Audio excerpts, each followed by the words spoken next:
நண்பர்களுக்கு வணக்கம். தினம் ஒரு தாவரம் நிகழ்ச்சியில் இன்னைக்கு ஹைபிஸ்கஸ் ரோசா சைனென்சிஸ் செம்பருத்தி பூவை பற்றி பார்க்க போகிறோம். நண்பர்களே, நீங்கள் பார்த்துக்கிட்டு இருக்கிறது செம்பருத்தியோட மரம். இது நீங்கள் பார்த்துக்கிட்டு இருக்கிறது நாட்டு செம்பருத்தி பூ. இதோட வடமொழி பேர் குடேல்னு சொல்லுவாங்க. குடேலுக்கு பூன்னு சொல்லுவாங்க. இந்த செம்பருத்தி பூ எல்லாத்துக்கும் தெரிஞ்சது. ரொம்ப அழகான பூ. எல்லா வீட்டுகள்லேயும் ஷோ பிளான்ட்டாக எல்லா வீட்லேயும் வளர்ப்பாங்க. இந்த செம்பருத்தி பூவில் நிறைய மருத்துவ குணங்கள் இருக்குது. இந்த செம்பருத்தி பூ, அதோட இலை, இதை வேர் எல்லாத்துலேயும் நிறைய மருத்துவ குணங்கள் இருக்குது. இந்த செம்பருத்தி பூவில் காப்பர், செம்பு சத்து அதிகமாக இருக்குது. அது உடலுக்கு ரொம்ப நல்லது. இதயத்துக்கு பலத்தை கொடுக்கக்கூடியது. இதயத்தில் உள்ள கொழுப்புகள்லாம் கரைச்சி வெளியேற்றக்கூடியது. நண்பர்களே, நிறைய பேருக்கு இப்போ ஹார்ட் அட்டாக் அதிகமாக வருது. இதயத்தில் அடைப்பு ஏற்படுது. அதனால் ரொம்ப சிரமப்படுறாங்க. அப்படிப்பட்டவங்க செம்பருத்தி பூ ஒரு வேளைக்கு கஷாயம் செய்கிறதுக்கு ஒரு 2 செம்பருத்தி பூ எடுத்துக்கிட்டு அதோட மருதம்பட்டை சூரணம், அர்ஜுனா டீன்னு சொல்லுவாங்க, அதோட மருதம்பட்டையோட சூரணம் ஒரு 1/4 கரண்டி சேர்த்துக்கிட்டு ஒரு 5 மிளகு தட்டி போட்டு காலையில் ஒரு நேரம் 1 கிளாஸ் நீரிட்டு காய்ச்சி 1/2 கிளாஸ் ஆனதுக்கப்புறம் குடிச்சிட்டு வரனால இதயத்தில் ஏற்படுற அடைப்புகள் சிறிது சிறிதாக நீங்கிவிடும். இதே கஷாயத்தை காலையிலையும் குடிக்கலாம், சாயந்தரம் காலை ஒரு வேளை, மாலை ஒரு வேளை குடிக்கலாம். அப்படி குடிக்கும்போது இந்த நாட்டு செம்பருத்தி பூ கிடச்சிச்சின்னா ரொம்ப நல்லதாக இருக்கும். நாட்டு செம்பருத்தி பூவில் அதிக சத்துக்கள் உள்ளது. நண்பர்களே, செம்பருத்தி பூ ஒரு 2லேருந்து 3 பூ எடுத்துக்கிட்டு அதோட நீரிட்டு காய்ச்சி கொஞ்சம் மிளகுத்தூள், வெல்லம் சேர்த்து வடிகட்டி அதனோட எலுமிச்சை சாறு கலந்து குடிக்கிறதுனால இதயம் பலப்படும். இரத்த ஓட்டத்தை இது சீர் செய்யக்கூடியது. உடலுக்கு குளிர்ச்சி தரக்கூடியது. நண்பர்களே, செம்பருத்தி பூ ஒரு 2 பூ தினசரி சாப்பிட்றதுனால நரம்புகளுக்கு பலம் தரக்கூடியது. அந்த மகரந்தத்தை எடுத்து விட்டு கீழே உள்ள அந்த காம்பை எடுத்துட்டு பச்சையாகவே அப்படியே சாப்பிட்லாம். அதை கஷாயம் செஞ்சு சாப்பிட்ணுன்றதுக்கு தேவையில்லை. பச்சையாகவே சாப்பிடக்கூடியது. இது ஒரு சுவையில்லாத பூவாக இருக்கும். அதனால் சாப்பிட்றதுக்கு ஒரு தொந்தரவும் இருக்காது. இந்த செம்பருத்தி பூவில் காப்பர் அதிகமாக இருக்குது, பாஸ்பரஸ் அதிகமாக இருக்குது, இரும்பு சத்து, அயன் கண்டென்ட் இதில் அதிகமாக இருக்குது. நண்பர்களே, ஒரு 2 செம்பருத்தி பூவோட நீரிட்டு பனங்கற்கண்டு சேர்த்து காய்ச்சி வடிகட்டி குடிச்சிட்டு வரனால கண் சிவப்பாகிறது, கண் எரிச்சல் ஆகிறது சரியாகும். உடல் குளிர்ச்சி அடையும், கண்கள் குளிர்ச்சி அடையும். நண்பர்களே, ஒரு 2லேருந்து 3 செம்பருத்தி பூக்கள் எடுத்துக்கிட்டு அதோட கொஞ்சம் கருவேப்பிலை சேர்த்து அதை அரைச்சி தலைமுடியில் தடவிட்டு ஒரு 1/2 மணி நேரம் கழித்து அதை நீங்கள் குளிச்சுட்டு வரனால தலைமுடி நல்ல கருப்பாகவும் அடர்த்தியாகவும் வளரும், பொடுகு போகும். நண்பர்களே, செம்பருத்தி பூவோட ஒரு 2லேருந்து 3 செம்பருத்தி பூ எடுத்துக்கிட்டு நீரிட்டு காய்ச்சி அதோட பனங்கற்கண்டு சேர்த்து குடிச்சிட்டு வரனால சிறுநீரக தொற்றுகளை நீக்கக்கூடியது. யூரினரி ட்ராக் இன்ஃபெக்ஷன், சிறுநீரக தாரையில் ஏற்படும் தொற்றுகளை இது நீக்கக்கூடியது. இது ஒரு ஆன்டி ஆக்சிடென்ட், நோய் எதிர்ப்பு சக்தியை கொடுக்கக்கூடியது. உடலில் உள்ள அழுக்குகளை எல்லாம் வெளியேற்றக்கூடியது, கட்டிகளை கரைக்கக்கூடியது. நண்பர்களே, செம்பருத்தி பூ ஒரு 2லேருந்து 3 பூ எடுத்துக்கிட்டு அதோட மருதம்பட்டை சூரணை ஒரு 1/4 கரண்டி எடுத்து நீரிட்டு காய்ச்சி அதோட பால் சேர்த்து குடிச்சிட்டு வரனால இதயத்துக்கு அது பலன் கொடுக்கக்கூடியது. வாரத்தில் ஒரு தடவையோ 15 நாளைக்கு ஒரு தடவையோ அப்படி குடிச்சிட்டு வரனால இதய அடைப்புகள் ஏற்படாது. நண்பர்களே, ஒரு பாத்திரத்தில் பால் சூடு செஞ்சு அந்த பாலோட செம்பருத்தி பூக்களை ஒரு 2லேருந்து 3 பூக்கள் இட்டு ஒரு வேளைக்கு ஒரு ஆளுக்கு இட்டு காய்ச்சி அதோட பனங்கற்கண்டு சேர்த்து குடிச்சிட்டு வரனால கண் எரிச்சல் சரியாகும், கண் வறட்சி சரியாகும், கண் சிவப்பு சரியாகும், கண் சம்பந்தப்பட்ட நோய்கள் அனைத்தும் சரியாகும். நண்பர்களே, செம்பருத்தி பூவோட இதழ்கள்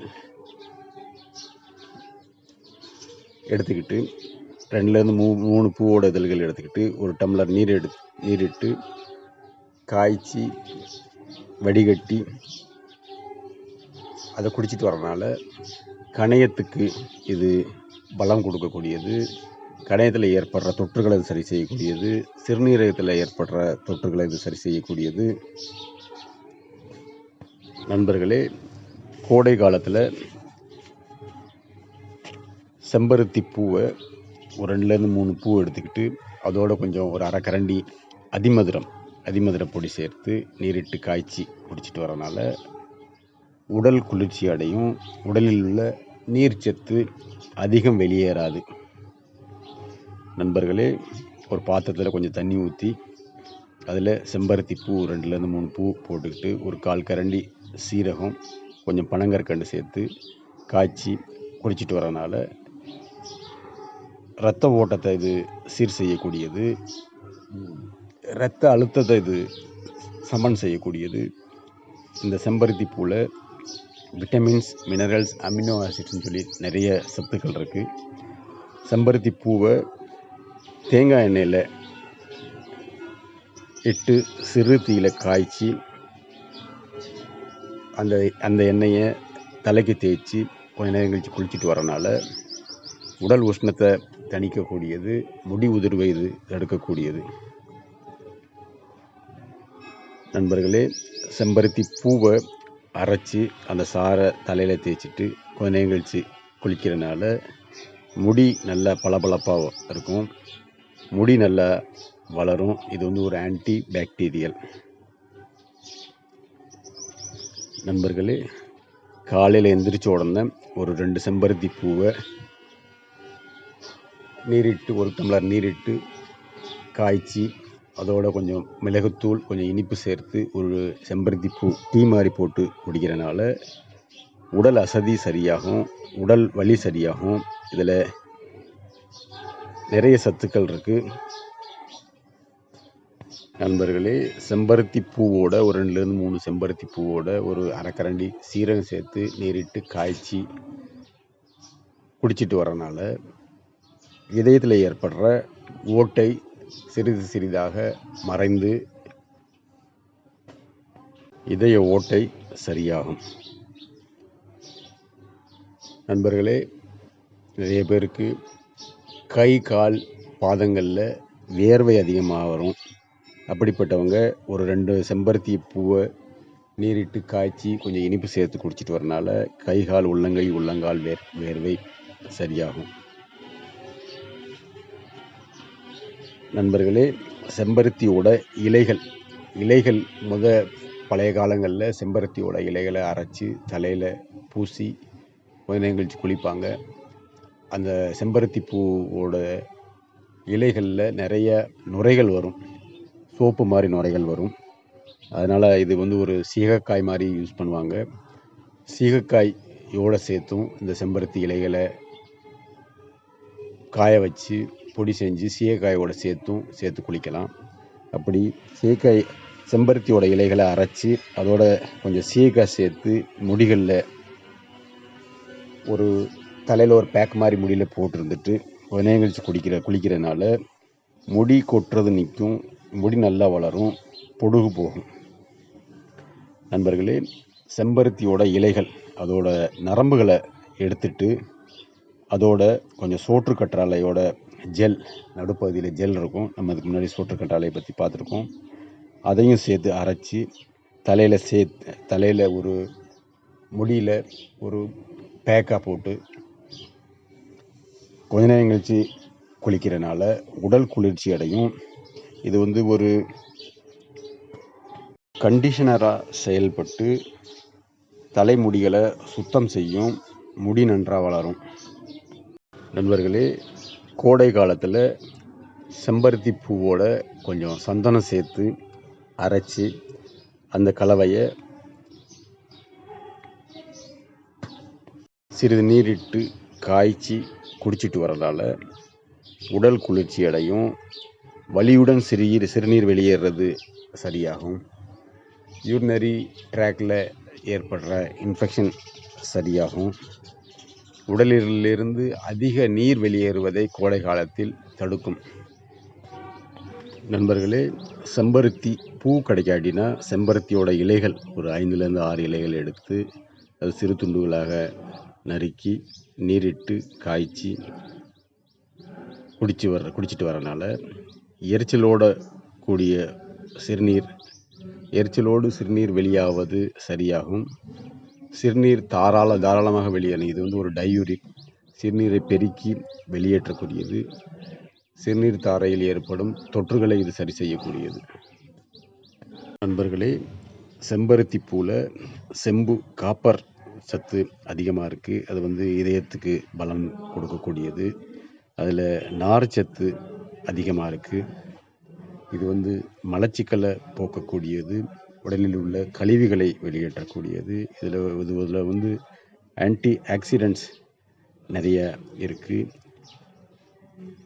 கொழுப்புகளை இது கரைச்சி வெளியேற்றக்கூடியது. இந்த செம்பருத்தி இரத்த அழுத்தத்தை சீர் செய்யக்கூடியது. இந்த செம்பருத்தி பூவை ஒரு 2 பூ எடுத்துக்கிட்டு அதோட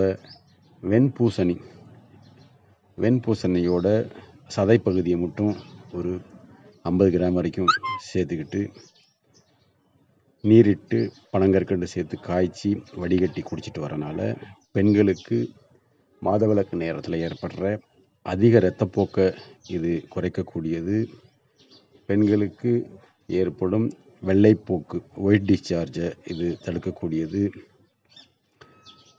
நிறைய பேருக்கு மருந்து மாத்திரைகள் அதிகமாக சாப்பிட்றனால வயிற்றில் ஏற்படுற வயிற்று புண்களை இது ஆற்றக்கூடியது, அனீமியான்னு சொல்லக்கூடிய இரத்த சோகையை இது சரி செய்யக்கூடியது, உடல் உஷ்ணத்தை தணிக்கக்கூடியது, சிறுநீர் தாரையில் ஏற்படுற எரிச்சலை சரி செய்யக்கூடியது. நண்பர்களே, விடுமுறை தினங்களில் வீட்டில் செம்பருத்தி மரம் இருந்துச்சுன்னா அந்த செம்பருத்தி இலைகளை கொஞ்சம் எடுத்து மைய அரைத்து தலைக்கு கொஞ்ச நேரம் ஒரு பேக்காக போட்டு வச்சுருந்துட்டு தலைமுடிகளில் நல்ல ஒரு பேக்காக போட்டு வச்சுருந்துட்டு ஒரு 1/2 மணி நேரம் கழித்து குளிச்சுட்டு வரனால உடம்பு குளிர்ச்சியாகும், உடல் குளிர்ச்சியாகும், கண் குளிர்ச்சியாகும், தலை பொடுகு போகும், முடி நன்றாக வளரும். நண்பர்களே, செம்பருத்தி பூ ஒரு 2லேருந்து 3 பூ எடுத்துக்கிட்டு நீரிட்டு கொதிக்க வச்சு கொஞ்சம் தேன் சேர்த்து குடிச்சிட்டு வரனால இதய செயல்பாட்டை இது தூண்டக்கூடியது, அதே மாதிரி சிறுநீரக செயல்பாட்டையும் இது தூண்டக்கூடியது. இந்த செம்பருத்தி பூவில் நாட்டு செம்பருத்தி பூ உடம்புக்கு ரொம்ப நல்லது. அந்த நாட்டு செம்பருத்தி பூவை எங்கே கிடைச்சாலும் 2லேருந்து 3 பூவை வாங்கி இப்படி ஒரு கஷாயமாக போட்டு அதோட தேன் சேர்த்து குடிச்சிட்டு வரனால சிறுநீரக செயல்பாடு, இதய செயல்பாடு தூண்டப்படும், உடலுக்கு குளிர்ச்சி கிடைக்கும்.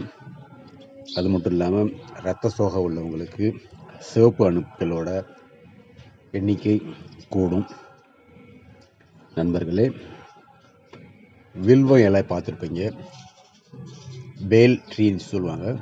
அந்த வில்வ இலைகளை ஒரு 2லேருந்து 3 இலை எடுத்துக்கிட்டு அதோட 2லேருந்து 3 செம்பருத்தி பூ சேர்த்து அரைச்சி ஒரு சின்ன நெல்லிக்காய் அளவு பெண்கள்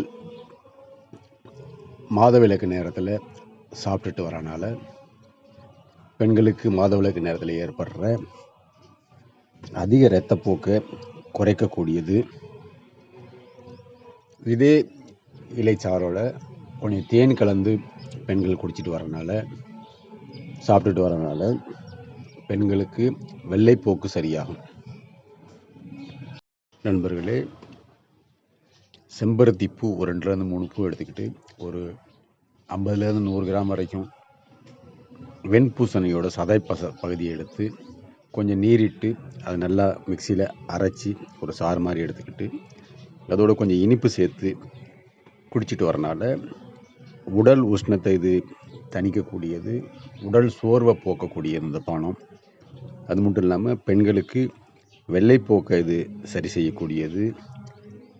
உடல் எடையை குறைக்கணும்னு நினைக்கிறவங்க இந்த சாறை குடிச்சிட்டு வரனால உடல் எடை குறையும். ஆண்களுக்கு 50 வயதிற்கு மேற்பட்ட ஆண்களுக்கு பிராஸ்டேட் கோளவீக்கம் ஏற்பட்டு சிறுநீர் கழிப்பதில் சிரமம் ஏற்படும். அப்படிப்பட்டவர்கள் இந்த செம்பருத்தி பூ வெண்பூசணி சாறை குடித்து வருவதால் பிராஸ்டேட் கோளவீக்கம் சரியாகும். இதை முன் எச்சரிக்கையாக இதை குடித்து வருவதால் பிராஸ்டேட் கோள வீக்கம் வராது. வலியுடன் சிறுநீர் வெளியாவது சரியாகும். இரத்த நாளங்களுக்கு ஆரோக்கியம் தந்து இதயத்துக்கு பலம் தரக்கூடியது இந்த வெண்பூசணி செம்பருத்தி சாறு. நண்பர்களே, துளசி இலைகளை சாறு எடுத்து ஒரு அரைக்கரண்டி வரைக்கும் சாறு எடுத்து அதோட 2 செம்பருத்தி பூக்கள் சேர்த்து நீரிட்டு காய்ச்சி குடிச்சிட்டு வரனால, அல்லது அரை கைப்பிடி அளவுக்கு துளசி இலைகளை எடுத்துக்கிட்டு ஒரு 2 செம்பருத்தி பூவை எடுத்துக்கிட்டு நீரிட்டு காய்ச்சி இனிப்பு சேர்த்து குடிச்சிட்டு வரனால மார்பு வலியை போக்கக்கூடியது, மார்பு எரிச்சல் இது போக்கக்கூடியது, இதய படபடப்பை இது சரி செய்யக்கூடியது.